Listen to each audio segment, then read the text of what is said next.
जय जोहार। कैसे हैं आप सब। बस्तर राजमहल के सामने जोगी मिठाई के बाद बस्तर दशहरे की अगली रस्म होती है, उसे रथ परिक्रमा पूजा कहते हैं। आपको शायद ना पता हो, बस्तर दशहरे पर दो तरह के रथ बनाए जाते हैं। एक साल फूल रथ जो 4 चक्के का होता है, अगले साल विजय रथ बनाया जाता है जो 8 चक्के का होता है। रथ परिक्रमा रस्म में पुराने रथ जो कि पिछले दशहरे पर चल चुका होता है, उसी रथ पर बस्तर की आराध्य देवी मां दंतेश्वरी के छत्र को संवार कर पूजा अर्चना की जाती है। 5 दिन तक शाम को सिरहासार भवन से गोल बाजार, गुरु गोविंद सिंह चौक होते हुए दंतेश्वरी मंदिर तक रथ को घुमाया जाता है। इसे ही रथ परिक्रमा रस्म कहते हैं।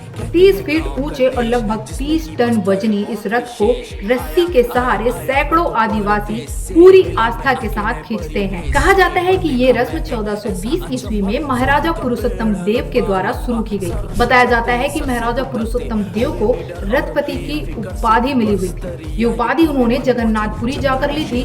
तब से ये रथ परिक्रमा का रिवाज शुरू हुआ जो आज भी चला आ रहा है। लेकिन इस वर्ष बस्तर दशहरा में खींचे जाने वाले विजय रथ यानी कि नया रथ कब बनेगा, कितने दिन और कितने लोग मिलकर बना रहे हैं, मैं आपको बताऊंगी। बने रहिएगा मेरे साथ बस्तर दशहरा की अनोखी रस्म और अनसुनी बात।